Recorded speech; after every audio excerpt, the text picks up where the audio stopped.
E a gente começa o Pecuária PR de hoje destacando o trabalho do confinamento CMA, que fica na estância Monte Alegre, localizada em Barretos, no estado de São Paulo. Por lá, os animais, eles contam com o apoio da Nutrição Cargill, uma empresa parceira aqui do SBA. E quem foi conferir de perto foi a repórter Rosa Cabral. Às margens da rodovia Assis Chateaubriand, na região de Barretos, norte de São Paulo, fica a estância Monte Alegre. Caminhões vindos de várias partes do país chegam a todo tempo com os animais para a engorda. O confinamento CMA opera como uma grande empresa. Já são mais de 300 mil cabeças de gado confinadas na última década. O projeto começou nos anos 90, pelas mãos do empresário André Perrone. Nós começamos o confinamento aqui, inicialmente um projeto para 350 cabeças, estático. Então, um projeto bem enxuto, bastante modesto, com a utilização apenas para a terminação dos animais próprios da fazenda. Na época, nós fazíamos o sistema de cria e a gente ia disponibilizar esses bezerros, e eram bezerros que a gente investia em melhoramento genético, investia no cruzamento industrial, e a gente precisava buscar uma maneira de terminação.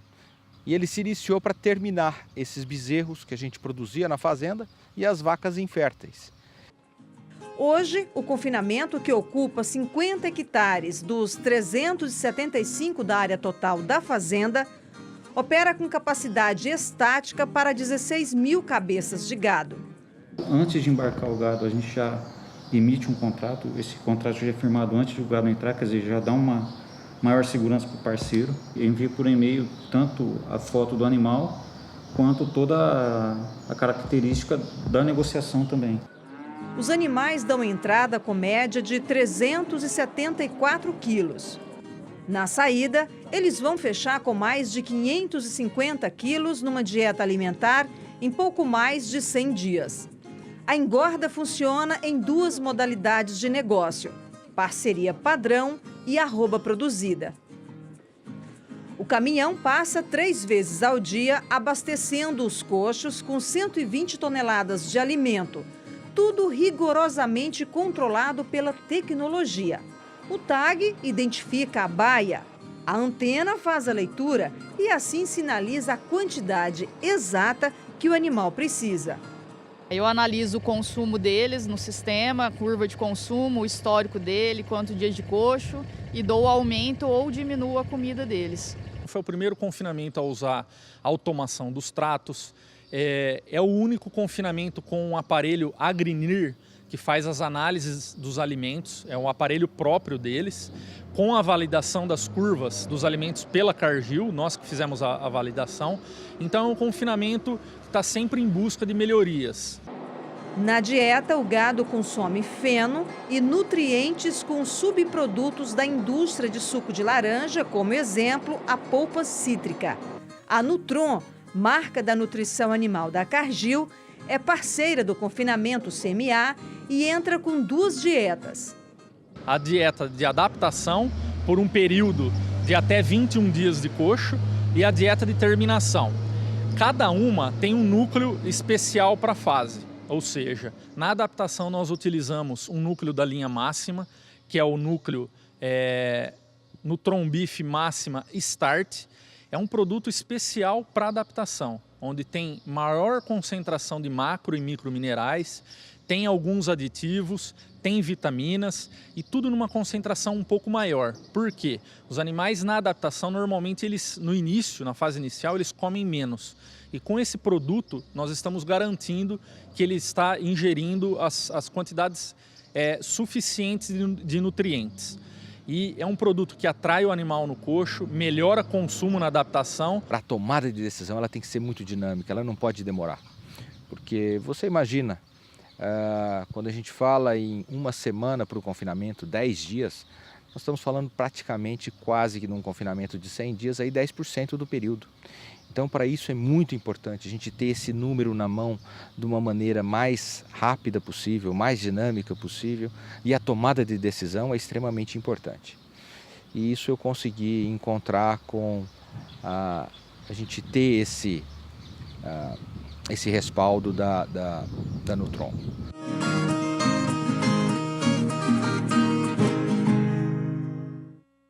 Você conferiu aí o trabalho desenvolvido pelo Confinamento CMA. Agora vamos falar sobre precocidade do composto Montana. Para falar sobre esse assunto, o repórter Daniel de Paulo visitou uma fazenda que fica aqui na região de Campo Grande, Mato Grosso do Sul. Olha só.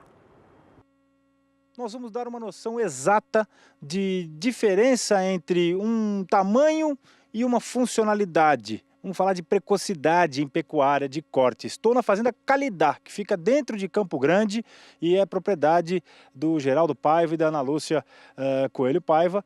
O Montana aqui está registrando um índice de precocidade, revelando um rebanho extremamente funcional para esse que é um quesito muito buscado em pecuária e que responde por boa parte da economicidade da pecuária. Eu estou ao lado do Luiz Carlos, que é doutor em reprodução, médico veterinário, que cuida desse serviço aqui, encontrou bezerros com 9 meses dando andrológico positivo. Voltou a fazer em 11 meses também e aos 13 meses também. Como é que foi essa história e o que isso representa, Luiz?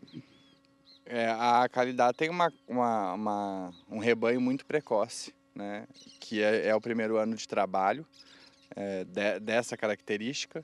Na primeira coleta, em agosto do ano passado, de 2017, 2 touros produziram sêmen muito jovens, já congelaram sêmen, já tem fêmeas prenhes deles. Então, quando eles forem fazer 22 meses, tem bezerro nascido desses touros, né? Isso representa uma lucratividade, um ganho genético, um ganho de economia dentro da fazenda sem tamanho.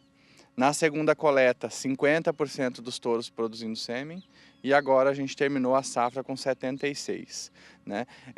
É um resultado inédito a gente chegar numa fazenda e já ter esse nível de precocidade, mas a seleção da qualidade para perímetro escrotal, para gordura, para ganho de peso já era muito forte, então a gente esperava um bom resultado também. E o que o mercado pode se beneficiar com isso? Um macho que entra 1 ano antes na estação de monta, que ele pode ser usado já como pai 1 ano antes, representa um pulo, uma diminuição de gerações sem precedente, né? Se uma fêmea pode produzir filhos precoces, aí, 40 filhos, 50 filhos, um touro não tem quantidade de filhos que ele pode produzir. Qual é o impacto isso no rebanho?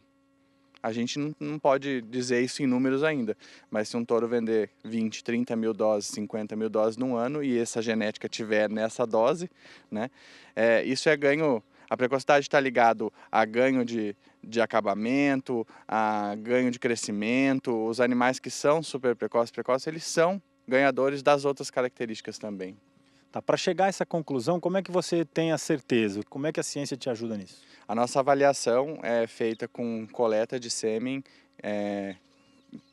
aqui na fazenda 3 a 4 coletas de sêmen sequenciais, com imagens ultrassonográficas de testículo, e o animal precisa estar produzindo com 10% de motilidade, ou seja, 10% de espermatozoides vivos e 50 milhões de espermatozoides totais na concentração. A gente leva isso para o laboratório e vai fazer essas análises lá. E esses animais, quando atingem esse patamar, são considerados púberes. Os touros super precoces são os touros que produzem os filhos mais cedo na estação de monta. Então, se eu tenho uma estação de monta que a concentração de bezerros é no começo, eu vendo bezerro mais caro. E se eu estou usando super precoce, porque ele já é mais maduro quando ele entra na estação, eu estou ganhando mais dinheiro. Porque eu colocar um touro tardio que vai produzir no final da estação, eu vou vender bezerro mais leve depois. Então é mais um ponto-chave aí de usar a precocidade sexual dos machos. E o Geraldo Paiva é o responsável por essa estratégia junto com a família, junto com a equipe Calidá, de buscar isso. Com que objetivo? Nós temos que buscar rentabilidade na pecuária. E rentabilidade é carne de qualidade em menor tempo. Nós estamos tentando usar essa tecnologia em escala, ou seja, já fizemos agora, e não aos 11 meses, já estamos buscando aos 9 meses. Então a nossa ideia é o seguinte: se nós estamos fazendo um bom trabalho, um trabalho sério, possivelmente as novas gerações são superiores às velhas. Por que não usar os animais antecipadamente com um ano? Se eles se confirmarem, nós estamos dando efetivamente um salto genético e, principalmente, se eu estou refletindo em animais superiores, machinhos superiores, eu vou consolidar isso nas fêmeas. Eu entendo que uma boa fêmea possa me dar 9, 10 filhos na sua vida útil. Se eu puder sacar um filho a mais, antecipado, não é lá no fim, antecipado, às vezes é margem de lucro de muito negócio. O legal é que você, antes de ter certeza de que essa característica é predominante hoje no seu rebanho, você está usando isso dentro de casa. Sim, nós temos que desafiar isso e ver os resultados que vão trazer para o meu rebanho, para depois eu poder estar externando ou ir até informando ao mercado. Quer dizer, então, que a gente não pode relacionar tamanho de CE ou medida de CE com a precocidade, ou uma coisa está relacionada à outra de uma maneira ou outra, Luiz Carlos? Existe uma relação entre as duas, mas o passo que a gente está dando hoje na ciência e no melhoramento genético é de descobrir os touros funcionais, né? Então, assim, a relação da circunferência escrotal, do perímetro escrotal, é até 1 ano de idade. Esse é importante, a gente saber quem chega primeiro nessa medida até 1 ano de idade. Mas depois o que a gente quer saber é quem está produzindo sêmen. Não adianta eu ter um touro de 40 de CE que não produza sêmen e um touro de 22 produzindo sêmen. Esse touro de 22 tem o testículo funcional. Ele está produzindo hormônio, ele tem condição de entrar em reprodução mais cedo e esse de 40 não tem. É isso que a gente está identificando esses touros, os touros que são eficientes. Daniel de Paula para o SBA. Agora vamos de previsão do tempo, previsão aí para bons índices de umidade no solo nos próximos dias, aí, principalmente para o centro-sul do país, mas quem traz mais detalhes para a previsão e como ficam as áreas de pastagens é Juliana Rezende.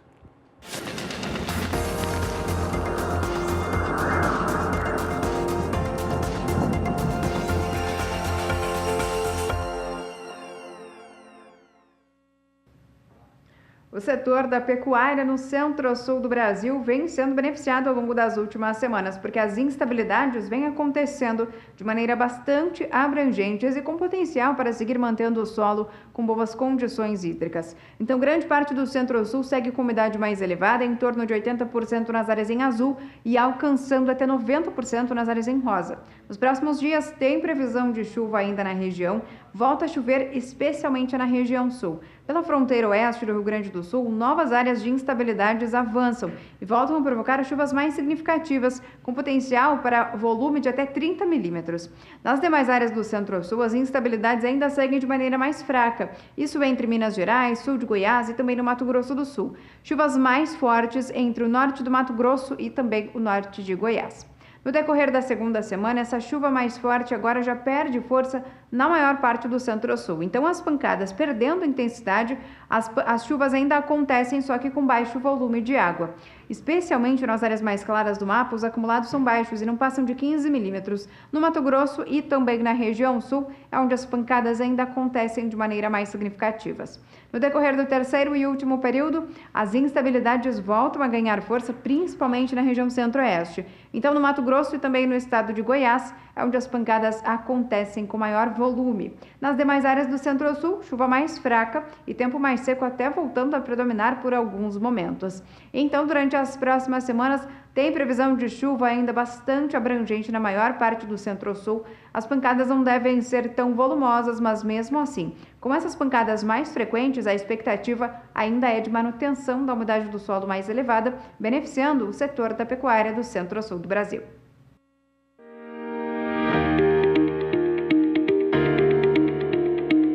Com a missão de liderar em soluções inovadoras para uma pecuária sustentável. Desde 1964, trabalhamos diariamente buscando entender os desafios da pecuária e propor soluções com foco na produtividade e lucratividade do setor. Em 1984, estimulados pela Embrapa, caminhamos ao encontro do progresso da pecuária intensiva no Brasil. Com o início dos confinamentos no país, surgiu a necessidade de mecanização do trato. E, para ajudá-los a fazer a diferença, lançamos a primeira linha de misturadora de ração total da América Latina. Iniciou-se então um ciclo contínuo de pesquisa e desenvolvimento de novas tecnologias. A confiança na marca Casale é resultado de um contínuo trabalho com dedicação e transparência, sendo nosso maior objetivo o de apoiar e entender nossos clientes, pecuaristas e técnicos do setor. Conte conosco. Casale, as melhores soluções para a pecuária. Olá, amigo produtor, olá, pecuarista de todo o Brasil. Meu nome é Afonso Jandre Neto, eu falo aqui da Real H. Nós estamos juntos também da nova grade de programação do SBA, do Canal do Boi, conteúdo moderno, interativo. Nós estamos com Pecuária Forte há mais de 15 anos e o Canal do Boi tem uma longa estrada de conteúdo de qualidade. E é com estes parceiros que nós queremos estar juntos em 2018, 2019 e assim por diante. Saúde, sucesso a todos os telespectadores e essa nova grade de programação do SBA.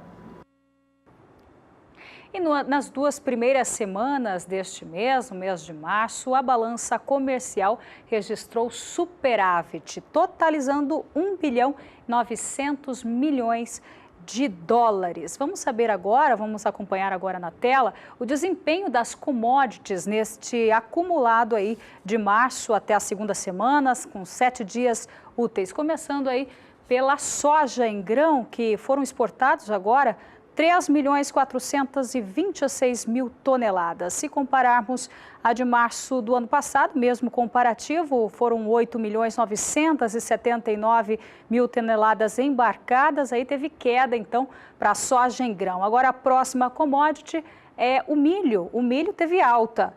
Até a segunda semana de março, nesse acumulado, foram exportados 291.000 toneladas do milho, alta se comparado a março de 2017, isso até a segunda semana, com 7 dias úteis. A carne suína foi a que mais teve impacto aí na balança comercial. Carne suína foram embarcadas 15 milhões, agora em março, um acumulado 15 milhões e 500.000 toneladas. O ano passado, no mesmo período, foram 15.500 toneladas. No ano passado foram 54.800 toneladas embarcadas. Teve uma queda expressiva, então, para as exportações de carne bovina aí até a segunda semana, no acumulado de março. Agora, a próxima tela é a carne de frango. Na carne de frango também tivemos queda. Foram 103.800 toneladas embarcadas até agora. Se comparado a março de 2017, onde foram embarcadas 342.000 toneladas e meia de carne de frango, também teve queda, então, para a carne de frango. E, por fim, a carne bovina também queda, segundo registro da balança comercial. Dados desta segunda-feira, 36.500 toneladas embarcadas até agora, contra 97.800 toneladas aí embarcada em março de 2017. Agora vamos direto à Bolsa de São Paulo com a Sara Kirchhoff, que traz para a gente o valor do fechamento do dólar nesta segunda-feira e das ações aí da JBS, que tiveram uma grande movimentação hoje, né, Sara? Boa noite para você. Isso mesmo, Renata. Boa noite para você, boa noite a todos. O dólar começa a semana em alta frente ao real, também ganha força frente a outras moedas ao redor do globo, ainda com o mercado digerindo as informações sobre a taxação do aço e do alumínio importados para os Estados Unidos e também à espera da reunião de política monetária norte-americana. O dólar, portanto, nesta segunda-feira avança frente ao real, com uma valorização de 0,18%. O dólar é cotado aos R$ 3,25 mais 80 nesta segunda-feira, na primeira sessão da semana. E o índice Bovespa hoje também operou com alta bem significativa, aí passando dos 86.500 pontos, perto dos 87.000 pontos. E entre as principais altas do índice Bovespa hoje, aparecem as ações ordinárias da JBS. Com valorização de 4,09%, o papel é negociado aos R$ 10,17. As ações estão em alta porque, de acordo com a coluna do jornal O Globo, O banco BNDES, Banco Nacional de Desenvolvimento Social, estaria negociando a venda de sua participação na companhia pelo valor de 7 bilhões de reais. E que fundos soberanos seriam os potenciais compradores, e isso fez com que as ações tivessem essa alta bem significativa na primeira sessão eletrônica desta semana. As ações da JBS, portanto, estão em alta. Ações da BR Foods também têm alta. Lembrando que na última semana, depois da última fase da Operação Carne Fraca, as ações da BRF chegaram a cair mais de 22% no acumulado de 2 dias. Depois tiveram uma recuperação, voltaram a cair. E nesta segunda-feira vem em alta de 1,31%, com os papéis negociados por R$ 26,91 em alta, portanto, as ações da BRF. Alta também para as ações da Marfrig, de 0,5%, com o papel negociado por R$ 6,02. E somente as ações da Minerva registram queda nessa segunda-feira, uma queda acentuada de 3,28% para R$ 8,53 o papel. Daqui a pouquinho eu volto com informações do mercado de milho, suíno, frango, bezerro e boi nesta segunda-feira. Daqui a pouco eu volto e essas foram as primeiras informações. Agora eu devolvo o sinal para Campo Grande. É com você, Renata. Combinado. Sara, daqui a pouco você volta aqui no Pecuária BR com informações de mercado, Pecuária BR dando aí sequência para os preços do suíno, do frango e também bezerro e boi gordo. Mas antes vamos falar sobre evento. Começa nesta quarta-feira, dia 14, mais uma edição, a 13ª edição do Encontro Confinamento, Gestão Técnica e Econômica da Coan Consultoria, em parceria com o Canal do Boi. Acontecerão nos dias 15, 16 e 17, portanto, em Ribeirão Preto, no estado de São Paulo. O tema deste ano é a alquimia do confinamento, transformando sua gestão em lucro. Um dos palestrantes, Washington Mesquita, faz um convite para você. Olá, pessoal. Sou Washington Mesquita, da Intensiva Consultoria. Quero convidar vocês para participar do 13º Encontro de Confinamento, Alquimia do Confinamento, que será realizada dia 14 a 16 de março, em Ribeirão Preto. Eu vou estar falando um pouco sobre a alternativa para maximizar a produtividade, a competitividade da pecuária de corte do Brasil e estar discutindo com vocês algumas ideias as dúvidas que vocês têm nas propriedades da pecuária de corte, e a gente vai estar lá tentando trocar essas ideias, tá bom? Abraço a todos.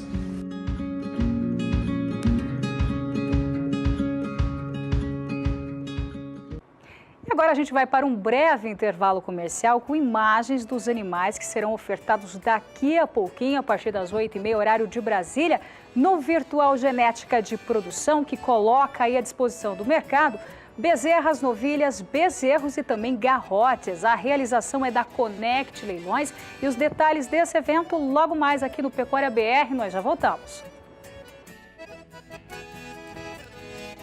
Pecuária BR de volta, e a Associação dos Criadores de Nelore do Brasil promove nesta sexta-feira, dia 16, a Nelore Fest, um evento de premiação dos melhores da raça Nelore em 2017. O nosso repórter, o nosso parceiro do SBA, Walter Puga Júnior, conversou com o gerente da Nelore, André Locatelli, sobre esse evento. Olha só. André, obrigado mais uma vez por ter vindo aqui ao Canal do Boi. Vamos agora lembrar que você está há mais de 15 anos à frente da gestão da Associação dos Criadores de Nelore do Brasil. São 7 diretorias, se me lembro bem. O que muda com essa nova diretoria agora recém-impossada, André? Hugo, é um prazer a gente estar aqui no Canal do Boi, conversando contigo, com os amigos do Canal do Boi. Realmente já tem uma jornada um pouco extensa aí, fazendo parte da equipe da CNB. E a gente teve a oportunidade de passar, como você citou, em várias diretorias. E a cada uma delas a gente tem o perfil pessoal do presidente, da sua diretoria, o foco numa determinada ação ou numa outra, né? Mas todas elas sempre com o propósito da associação, que é promover, fomentar a raça Nelore. O Dr. Nabi assumiu agora, no início de março, a diretoria da CNB e vem com uma proposta de integração. né, de união dos elos da cadeia e união dos diferentes segmentos do Nelore no país, né? Nós temos aí o segmento de seleção, o segmento de multiplicação, a terminação, falando mais genericamente, a seleção e a produção, né? O propósito dessa diretoria, do Dr. Nabi, é integrar esses dois elos, porque um não deve viver sem o outro, né? Se seleciona para se produzir cada vez melhor, né? E o desempenho na produção deve ser subsídio para guiar a seleção. Então, o propósito dessa diretoria, do Dr. Nabi, é justamente integrar esses diferentes elos da cadeia. Não há mudança nos projetos que já estavam em andamento. Por exemplo, o programa Nelore Natural, que é feito com a Marfrig, continua. Exato, continua. Nós temos o Ranking Nacional, um dos projetos mais antigos da associação, focado no segmento de seleção. O programa Nelore Natural, o Circuito Boi Verde, focado na qualidade da carne do Nelore, em enfatizar e valorizar a qualidade da carne do Nelore. Os eventos, a Expoinel, a Nelore Fest, tudo isso vai continuar e vamos trabalhar para expandir, fortalecer cada vez mais. Mas também vamos sempre estar buscando novos projetos, novas ações, justamente para atender e para abranger esses diferentes mundos do Nelore, vamos dizer, que a gente tem no país, né? Nelore é a raça predominante de corte, é o grande responsável pelo maior volume de carne produzida no país e nós temos que atender a expectativa e cumprir com essa responsabilidade de representar a raça, né? Bom, e teremos agora, daqui a pouco, o Nelore Fest. Vamos lembrar o que é o Nelore Fest. A Nelore Fest, ela é uma grande festa de confraternização, né, justamente desses diferentes elos do Nelore, né, e um evento de premiação, de valorização de quem produz bem, de quem faz o trabalho direito, né? Então nós temos lá a premiação do ranking, então com essa turma da seleção, temos a premiação do Circuito Boi Verde de julgamento de carcaças, temos a premiação dos melhores do Nelore Natural, né? Quem produziu animais de melhor qualidade. Então, como eu disse, reúne os diferentes elos da cadeia num evento de confraternização, mas num evento de business, de relacionamento, de prospecção de negócios, porque a gente está ali com todos os players envolvidos, a indústria está ali com representantes, a indústria frigorífica, né, a indústria de insumos, então uma grande oportunidade de reunião da cadeia. Agora, Nelore Fest deste ano ocorre agora, dia 16, é isso? 16 de março agora, ocorre aqui em São Paulo. Exatamente. A Nelore Fest, dia 16 de março, a partir das 19 horas, no espaço Vila Vérico, aqui em São Paulo, a grande noite de confraternização e de reunião da família nelorista. Quem quiser participar deve obter meios para participar, convites, isso. Como faz? A Nelore Fest é um evento por adesão, tá? Então os convites são vendidos, eles estão à venda lá na sede da associação, pode entrar em contato com a gente por telefone, DDD 11 3293 8900, o telefone, pode entrar em contato com a gente e a gente ainda tem alguns convites disponíveis. Bom, você acaba de ouvir André Locatelli, que voltará aqui mais adiante. Nós vamos falar um pouco mais sobre mercado de carne, mercado de boi gordo. O André volta aqui depois da Nelore Fest. Nós começaremos a acompanhar a evolução dos negócios no mercado, tendo também como referência as informações da CNB. Passamos o recado da Nelore Fest, André? Passamos, com certeza. Esperamos vocês lá com a gente e com certeza nessa gestão vamos fazer um trabalho, uma parceria muito forte com o Canal do Boi. Vamos estar junto aí. Agradeço mais uma vez a presença do André aqui conosco. Voltamos ao programa.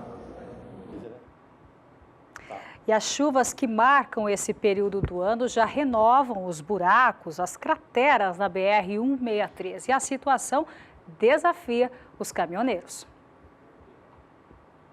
As crateras antigas no asfalto e outras recém-criadas desafiam os quase 1.000 caminhões carregados com a soja que sobem todos os dias à rodovia federal, principal eixo de escoamento das safras de Mato Grosso aos terminais do rio Tapajós, no Pará. No local, a sinalização é escassa. Se a mesma rodovia estivesse em boas condições, segundo estimativa da Associação Nacional dos Exportadores de Cereais, a ANEC, seria possível escoar entre 16 milhões e 20 milhões de toneladas de grãos. E a expectativa, com a atual situação, é de no máximo 11 milhões de toneladas. O governo federal intensificou os trabalhos de pavimentação e de controle de tráfego em pontos críticos da rodovia. Mas, apesar dos esforços, alguns pontos ainda permanecem críticos. Para amenizar a situação, há a proposta em curso de construção de uma ferrovia paralela à BR-163, a Ferrogrão, que retiraria a carga do caminhão para jogá-la nos trilhos. É um projeto de longo prazo de execução. Infelizmente. Vamos falar sobre esse assunto agora com João Pedro Cude Dias. João, como é que está a situação agora para os caminhoneiros 163? Volta novamente a esse desafio?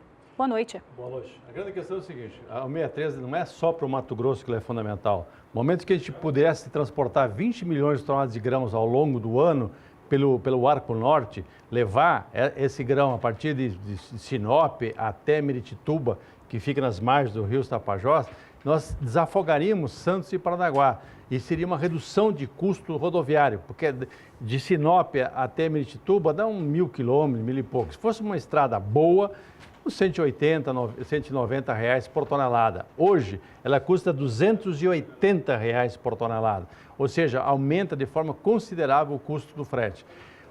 Os empresários acreditaram no governo que essa rodovia seria totalmente asfaltada até o ano passado. Acreditaram. Infelizmente, faltam ainda 120 quilômetros. Em 2 anos, de fevereiro de 2015, de 2016 até hoje, apenas 22 quilômetros foram asfaltados. Ou seja, aquilo vai a passo de tartaruga, vai muito lento. E o pior, como é uma rodovia que tem um volume de carga pesado, mais de 1.000 carretas, e quase todas elas, na sua grande maioria, são trem-minhões, são carretas que levam 52 toneladas de carga, ela teria que ter uma manutenção permanente, e isso não acontece. Então começam os buracos. O governo prometeu que queria fazer uma concessão, ou seja, possivelmente de Sinop até Miritituba ou de Sinop até Santarém.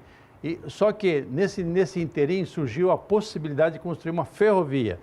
Mas pelo que eu conheço do Brasil, uma ferrovia só de licenciamento vai 3, 4 anos só para licenciar.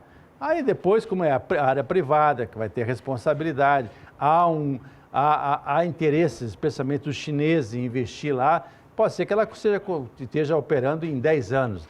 Então o governo teria que fazer um modelo em que a concessionária fizesse a manutenção, fizesse algumas obras, alguma duplicação em alguns pontos críticos e não fosse toda ela duplicada, porque a hora que entrar a ferrovia, e possivelmente vai entrar, é uma questão apenas de tempo, a rodovia não vai competir com ela. João, dá para mensurar para o agronegócio aí o prejuízo com essa situação que ainda é permanente no Brasil? R$100 por tonelada, no mínimo, custa a mais para o produtor. R$100, se você dividir por 16,4, você tem um custo de mais de 8 a 9 reais por saco. Na soja, pesa um pouco menos, proporcionalmente. No milho, pesa e pesa muito. O milho vale lá na região, no Porto, 34, 35 reais. Se você pagar R$10 de frete, já vem para 25, tira os custos, chega num ponto que fica quase no custo de produção. Então, no milho, ele se aproxima muito, traz o preço quase que ao custo de produção. Na soja, sobra um pouquinho mais em função da melhora que deu agora no mercado. Mas para o Brasil é importante isso.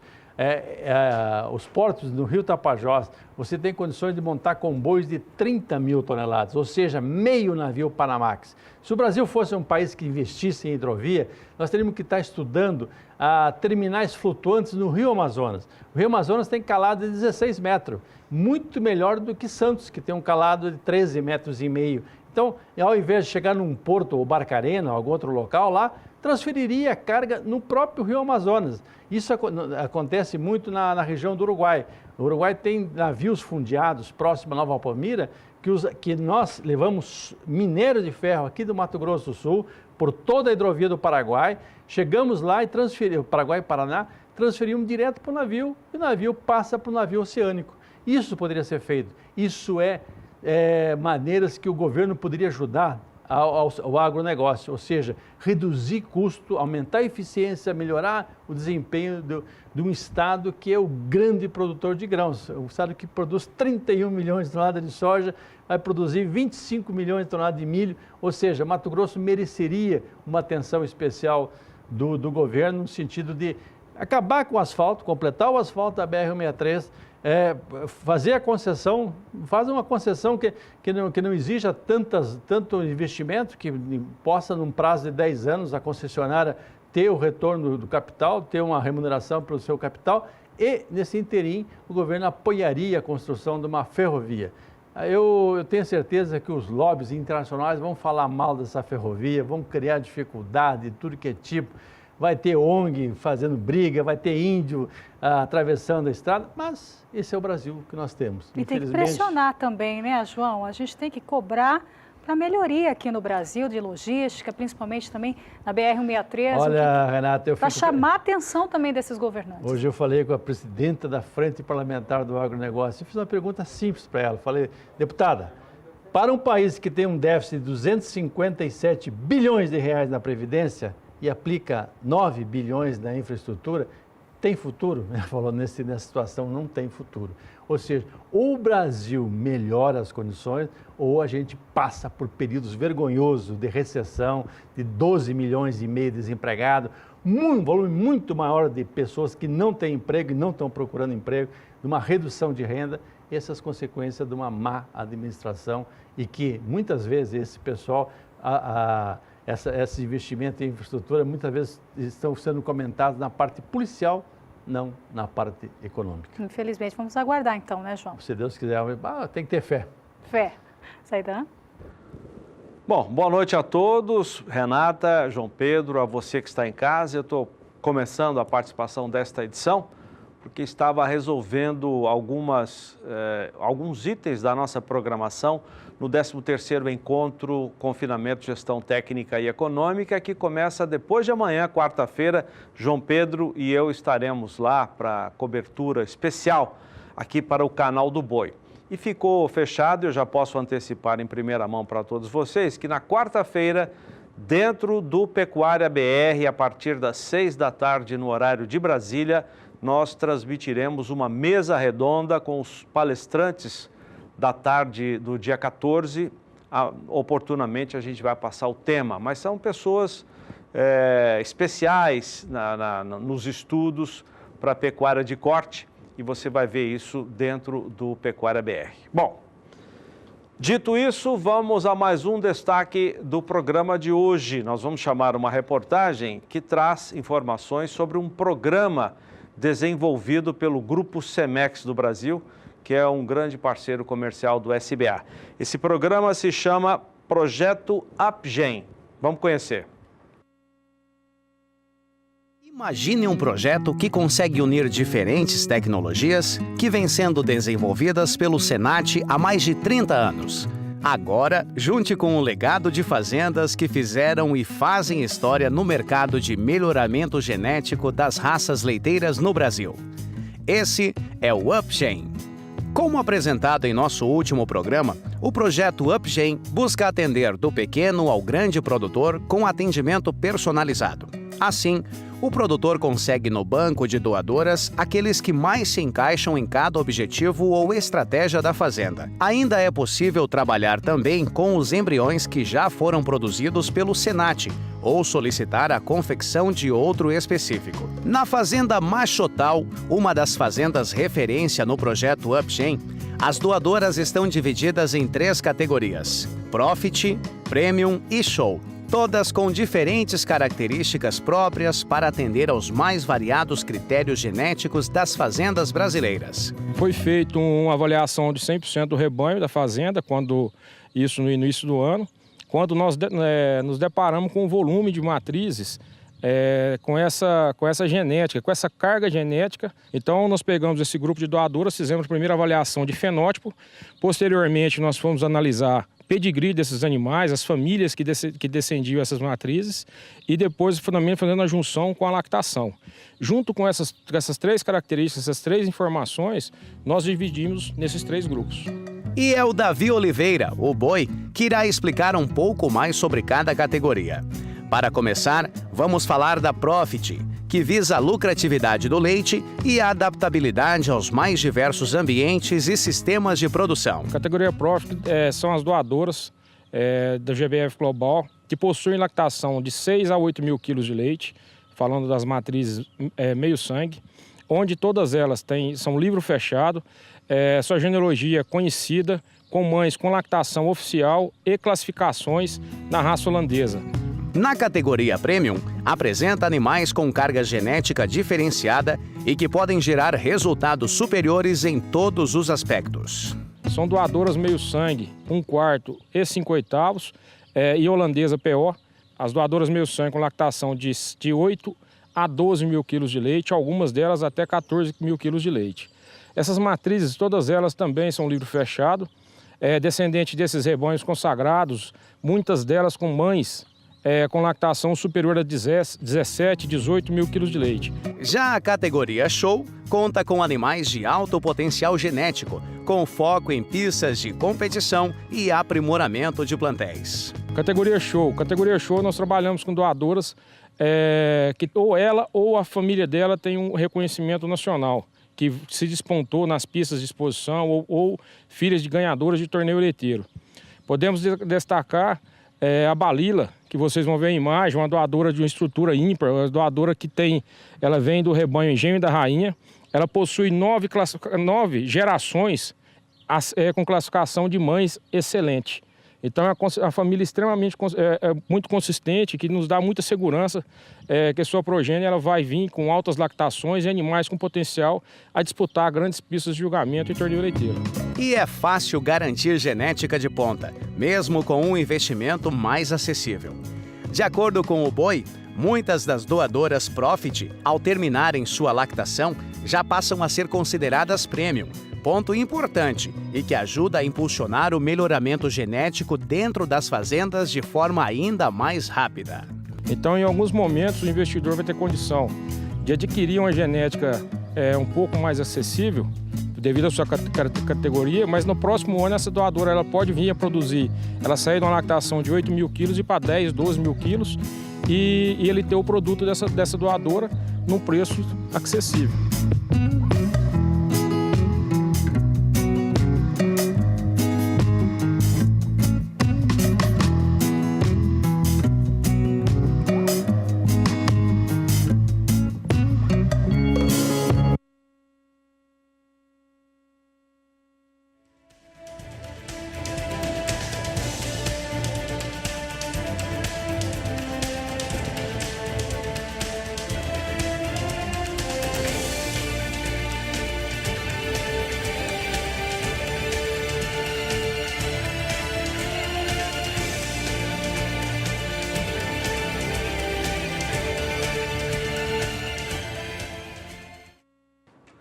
Daqui a pouco, às 8h30, no horário de Brasília, você vai ver aqui conosco o terceiro virtual Genética de Produção. 4 fazendas ofertam machos, fêmeas, tem animais jovens da raça Nelore.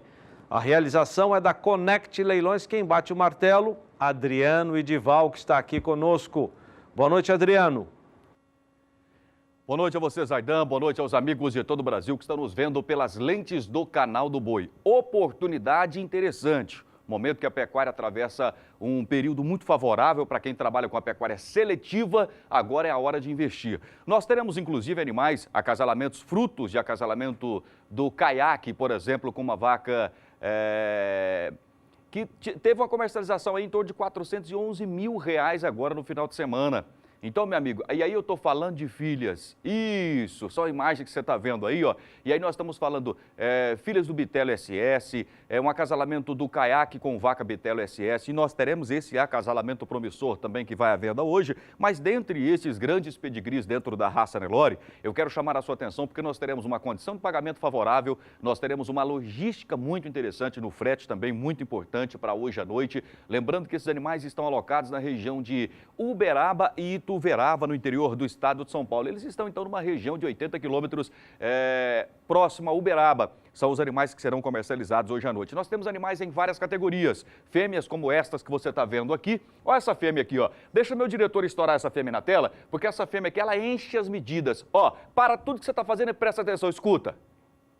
Isso é a batida da barbela dela. Olha o batidão de barbela que essa fêmea tem, né? Ó, então nós temos pedigrees, presta atenção, Bitelo SS, Alarme, Caiaque, que eu acabei de falar aqui, em vaca 1646, Donato de Naviré em vaca Basco, Funcionário em vaca Lufo da Carpa, mandar um abraço para o Marcão. Nós temos Basco, Bug, Donato eu já mencionei, Basco também. Nós temos filhas do Landau em vaca Basco e também Heróico de Naviraí, Fajardo, o grande palheta de ouro, Fajardão, né? Um touro que realmente é interessante para lapidar gado, faz um gado muito bonito, um gado muito raçudo, muito interessante. Aí nós temos filho do Zeca da Carpa em vaca Panaguipur da Pauliceia, Heróico de Naviraí, em vaca nobre e em vaca 1646. Então nós temos fêmeas top 7%, nós temos fêmeas top 5%, nós temos animais prens do Embrusque, com previsão de parto para o mês 9, que serão comercializadas também. Então nós temos novilhas, nós temos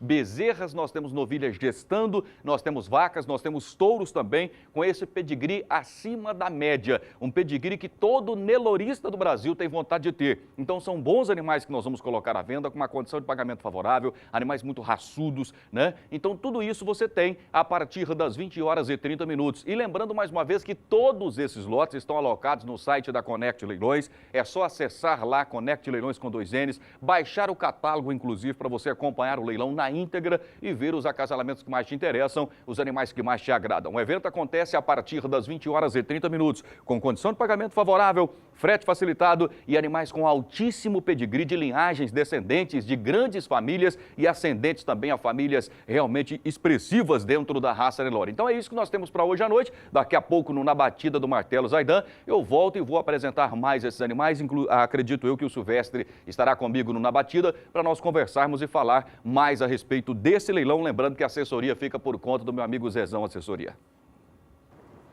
Valeu, obrigado, boa sorte, bom trabalho, Adriano e Edival. 6:06 no horário de Brasília. Vamos voltar à Bolsa em São Paulo com a Sara, que agora traz as informações do mercado do milho. Como é que esse mercado começou a semana, Sara? Zaidan, o mercado do milho não para de subir, isso aqui tanto para as vendas internas quanto para as vendas externas. De acordo com os consultores do CPEA, o Centro de Estudos Avançados em Economia Aplicada, essas altas elas acontecem por N razões. Uma delas é a restrição vendedora, a outra é a questão das indefinições quanto ao volume da segunda safra de milho no Brasil e também por causa do clima na Argentina, que vem aí fazendo com que as projeções fiquem cada vez menores para o milho também no mercado externo, e o Brasil deve aí cobrir uma boa parte dessa demanda.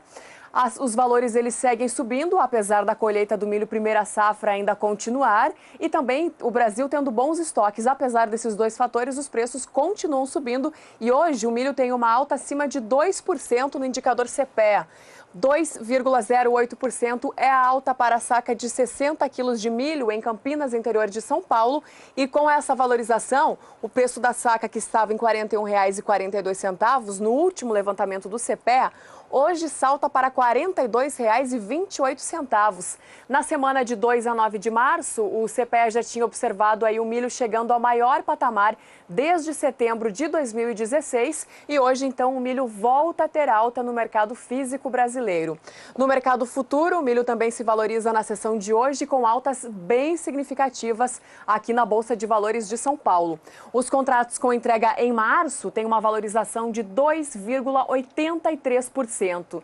E com isso, o valor da saca, que estava em R$ 40,64 no ajuste anterior, hoje salta para R$ 41,79 no ajuste atual e volta a subir nos últimos negócios para R$ 42,12. Os contratos com entrega em maio têm uma valorização ainda mais acentuada de 3,25%. Com essa alta, o valor da saca, que vinha em R$ 37,90, vai para R$ 39,13 no ajuste atual e sobe ainda mais também nos últimos negócios para R$ 39,36. O contrato de maio foi o mais negociado para o mercado do milho, hoje aqui na B3 em São Paulo. Os contratos com entrega em julho também têm forte alta de 3,37% para R$ 37,45 a saca. E os contratos com entrega em setembro avançam ainda mais 3,47%, quase 13,5% de alta. Com esta valorização, a saca, que vinha em R$ 34,60 no ajuste anterior, sobe para R$ 35,80 no ajuste atual e assim também permanece nos últimos negócios. Milho, portanto, com forte alta nessa segunda-feira, primeiro dia útil da semana, tanto no mercado físico brasileiro quanto também no mercado futuro. Daqui a pouquinho eu volto para falar de suíno e frango e agora você fica com as cotações atualizadas do milho em todo o Brasil.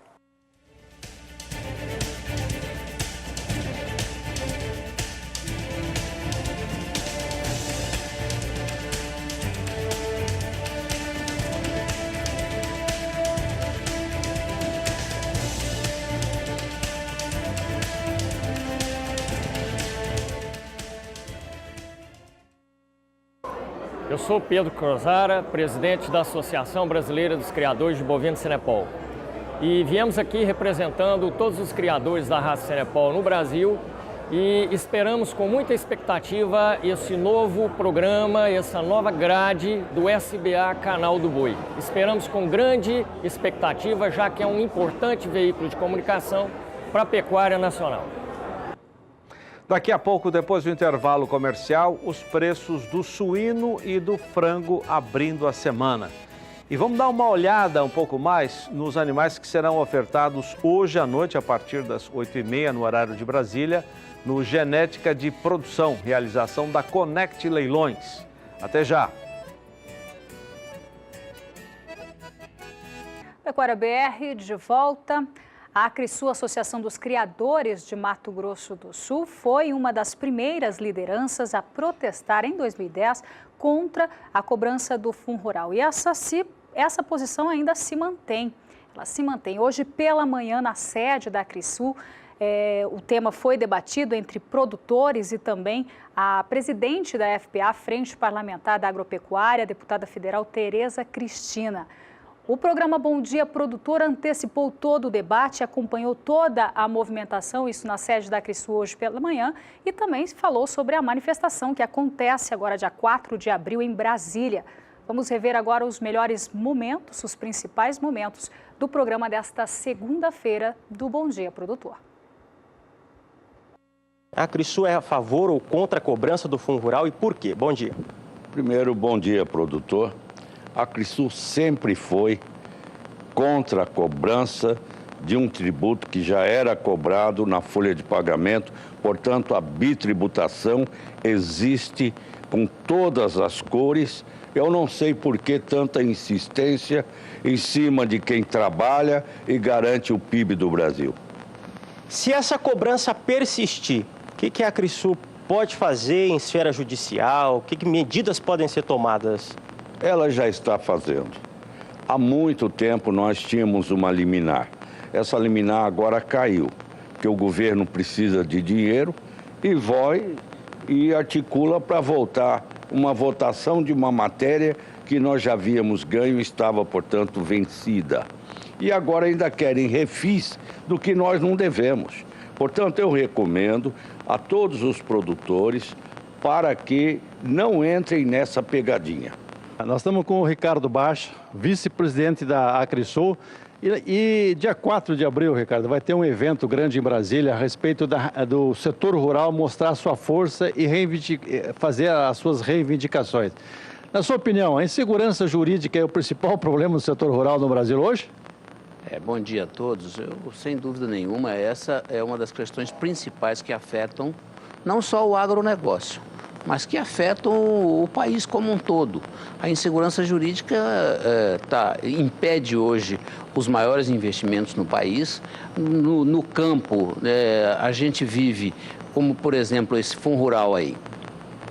Nós tínhamos uma decisão do Supremo Tribunal Federal, por unanimidade, dizendo que não era para ser cobrado.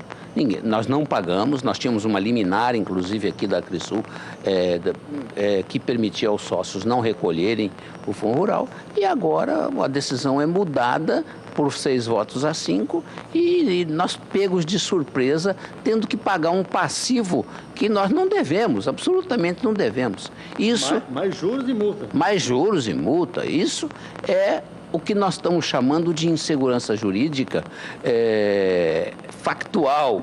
Além do que, nós estamos vivendo no conjunto, no campo. Você veja, na questão indígena aqui no Mato Grosso do Sul, nós temos a segunda população indígena do Brasil. Nós não temos políticas públicas capazes de atender essa população indígena e hoje eles são incentivados por ONGs internacionais e hoje introjetaram essa questão e acham que devem ampliar as aldeias onde eles estão instalados. Isso causa ao seu redor, nos vizinhos das aldeias existentes, completa insegurança. Ninguém mais investe nada. E todos com medo de serem invadidos e esbulhados pelos índios que estão incentivados por essas entidades que não têm responsabilidade com o país. Na realidade, o assunto ficou muito confuso, porque em 2010 o Supremo considerou inconstitucionais vários dispositivos que constam da lei atual. Então, existe um entendimento que, ao considerar inconstitucional, faltou base de cálculo e alíquota para a cobrança do imposto.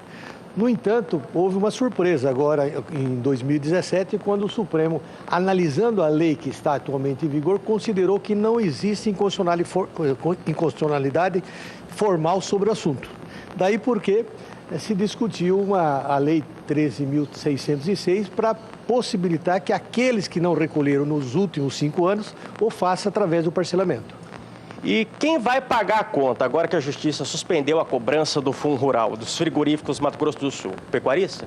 No caso daqueles frigoríficos que estão amparados por liminar, vai ser o próprio pecuarista que vai ser responsável pelo recolhimento. É um prazer estar aqui nessa manhã na Acrisul. Eu vou simplesmente expor o que foi feito, o que está por vir, porque nós ainda temos... o Fundo Rural é uma novela interminável, né? E nós temos ainda os vetos, que ainda temos que marcar essa reunião. Amanhã eu tenho uma reunião com o senador Eunício para poder discutir a data da votação dos vetos. Nós da frente também somos a favor de derrubar alguns vetos do Fundo Rural. Mas essa complicação do Fundo Rural, ela vai além disso. Ainda tem a modulação no Supremo, que ainda não está definida, ainda não temos o assunto na pauta para discussão, porque foi votado o mérito pela constitucionalidade, então tem que pagar. Agora, pagar de quando? Daqui para frente e o passado pode ser modulado?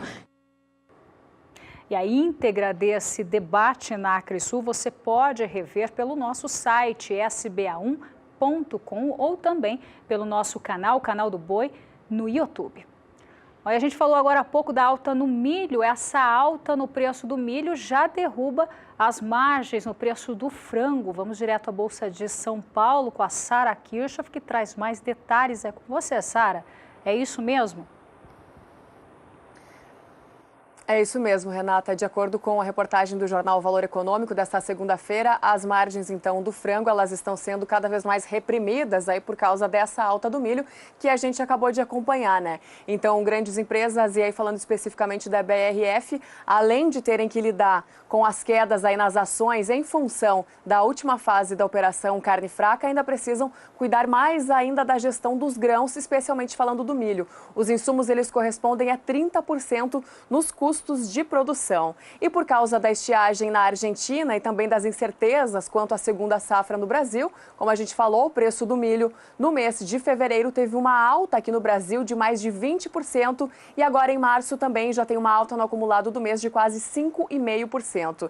A reportagem também destaca que a situação tem potencial para ficar ainda mais complicada, não somente para as operações da BRF, mas também para outras empresas de aves e suínos em geral que utilizam o milho, principalmente na ração animal. O levantamento da MB Agro mostra que no início de março, a margem bruta de produção da carne de frango no sistema de integração, que inclui aí também empresas além da BRF como a Seara e a Aurora, está no vermelho. O indicador está negativo em 14% e a média histórica desde 2006 é de 2%, de acordo com a MB Agro. Em fevereiro, a margem bruta já havia piorado e o indicador da consultoria havia esvaziado. A situação, portanto, é crítica neste momento e tende a continuar assim. Falando nisso, então, vamos para os preços do frango e também do suíno no mercado físico, de acordo com o indicador CPEA, começando com o preço do frango congelado no atacado de São Paulo, que hoje não tem variação. Desde o dia 8, desde a última quinta-feira, o preço do quilo do frango congelado em São Paulo está em R$ 3,33 no indicador CPEA. No acumulado do mês, o produto vem em alta, uma alta acima dos 3%, diferente do suíno, que tem queda no levantamento diário, passa de R$ 2,98 para R$ 2,96. O preço do suíno vivo em Santa Catarina, com queda, então, no levantamento diário e queda acima de 2,5% no acumulado do mês de março. Produtos, então, suíno em queda, frango com preços estáveis nesta segunda-feira, mas em alta no acumulado do mês, e o suíno segue em queda no acumulado do mês de março. Daqui a pouquinho eu volto para falar de bezerro e boi, e agora você fica com as cotações atualizadas de suíno e frango em todo o Brasil.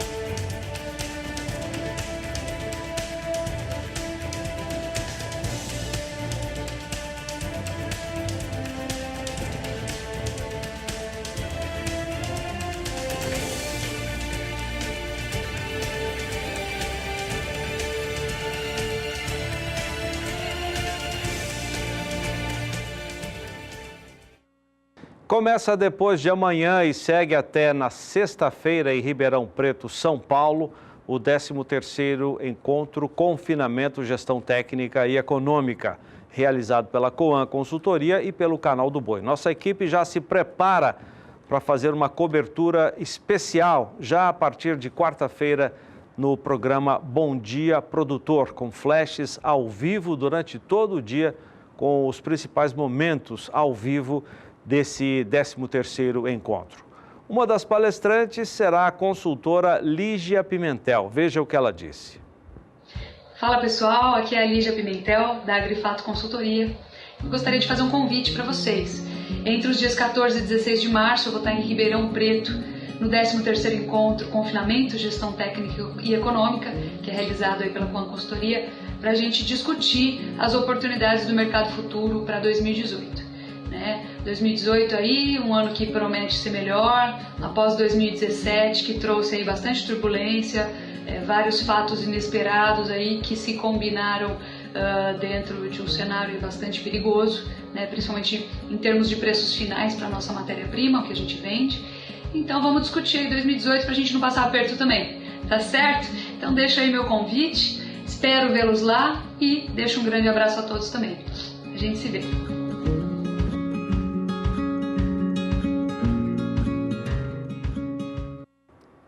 E um grupo de pecuaristas de todo o país quer criar um indicador paralelo de boi gordo. Hoje, no Bom Dia Produtor, a nossa equipe, Jorge Zaidan e a equipe, recebeu um dos coordenadores do grupo GPB, Rodolfo Endres, que falou sobre a criação desse indicador. Vamos ver os principais momentos da entrevista. O índice CPEA, ele na verdade, ele não mostra as negociações físicas que ocorrem no dia a dia. Na verdade, ele é um índice privado, pago pela B3, que serve única e exclusivamente para a liquidação dos contratos na Bolsa. Ele não traduz a realidade física do mercado. como já há muitos anos, desde que o índice foi criado, ele acaba sendo seguido pelos pecuaristas como base para seus negócios, hoje, pela baixa quantidade de informações ao CPEA, esse valor ele está um pouco destoado do mercado do dia a dia, causando grande insatisfação dos pecuaristas e, inclusive, duvidando do índice, que muitos pecuaristas erroneamente usam o índice não para liquidação, mas para a base dos seus negócios. Fazer boi a termo, contrato de boi a termo, por exemplo, esse indicador é usado? Às vezes. Às vezes. Hoje, existem ferramentas que podem ser travadas o seu preço que não seja o índice CPEA. Porque os grandes confinadores, os médios confinadores, os pequenos confinadores precisam de uma baliza de preço e um índice para poder travar seus preços e vender na bolsa. Qual é a diferença, em média, entre o que o indicador diz para a Praça de São Paulo, por exemplo, que é inclusive o que a gente divulga aqui na nossa programação, e a realidade dos contratos realizados? Olha, eu vou citar um exemplo. Vamos admitir que uma pessoa, um pecuarista venda um lote por R$ 151, ele não informa ao CPEA. Outro pecuarista venda e informa ao CPEA, R$ 150. O que acaba acontecendo? Esse 151 que não foi informado, ele não entra na referência. O 150 que foi informado, como ele é o maior índice do dia, ele, pelo sistema matemático, ele é cancelado. Aí vai o próximo abaixo, que vai ser 149. Então, o que a gente vê, dá diferença até de R$ 4,00 no máximo. Por arroba? Por arroba. A indústria também informa ao CPEA quanto pagou no dia. Esse é um problema que nós levantamos, fomos ao CPEA, no final do ano fomos à Câmara do Boi, apresentamos isso para a B3 e até hoje nós não tivemos respostas. O frigorífico não é obrigado a informar 100% dos seus negócios, ele só informa aquilo que ele quer. O frigorífico informa para o CPEA quanto pagou no dia pela arroba do boi gordo. Mas tem a informação de que apenas os frigoríficos grandes, os que têm CIF, Serviço de Inspeção Federal, é que divulgam os seus preços. Os frigoríficos de médio porte, que às vezes pagam até mais do que os grandes frigoríficos, não têm acesso ou não informam os preços que pagaram para a composição do indicador. É verdade? Procede isso? Procede. Inclusive, na nossa reunião no CPEA e depois com a B3, nós levantamos esses dois problemas que nós achamos que deveriam ser corrigidos. Nós não queremos entrar em discussão no modelo matemático e nem na maneira como é calculado o índice. Existe um padrão matemático, a gente respeita isso. O que a gente discute para aperfeiçoar o índice é que algumas coisas têm que ser mudadas para mostrar a realidade do mercado. Exemplo, os pequenos frigoríficos que não têm CIF não entram na composição do preço. São 7h17 no horário de Brasília. Nós teremos daqui a pouquinho, às 8h30, um leilão genética de produção. 4 fazendas que criam e selecionam a raça Nelore ofertam animais como esses que vocês estão vendo. A realização é da Connect Leilões. Daqui a pouco, no programa Na Batida do Martelo, você tem mais informações do leilão de logo mais à noite aqui. Nós vamos com essas imagens para o intervalo comercial. Na sequência, os preços do boi e do bezerro desta segunda-feira.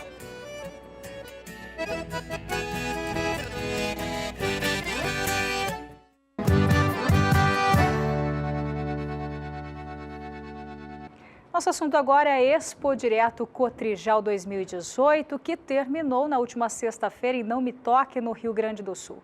Vamos conferir um pouco mais dos lançamentos apresentados durante a feira. E a LS Tractor vem trazendo novidades e inovações no cenário de maquinário aqui no país. Eu converso agora com o Ronaldo, ele que é gerente nacional de vendas da LS, que vai falar um pouco sobre essas novidades e como está sendo o stand aqui na Expo Direto 2018.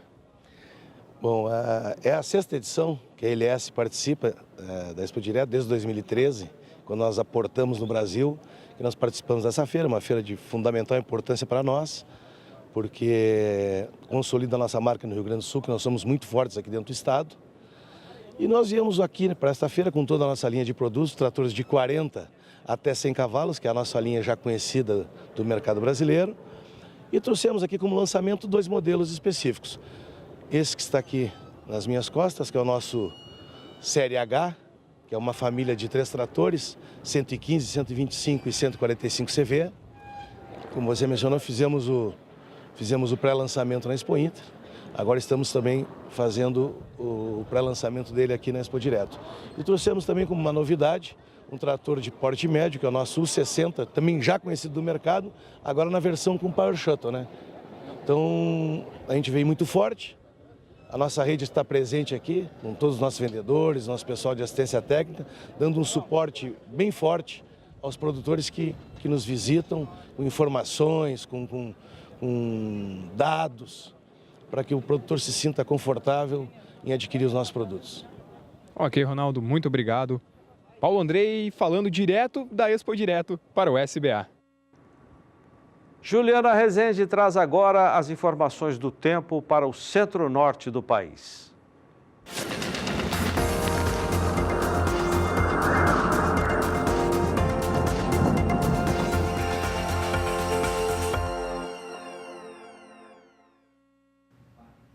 As instabilidades tropicais seguem atuando de maneira bastante frequentes na metade norte do Brasil. Então, tanto a região norte como também a região nordeste vem recebendo instabilidades mais significativas. O solo ainda segue com bastante umidade nas áreas em rosa.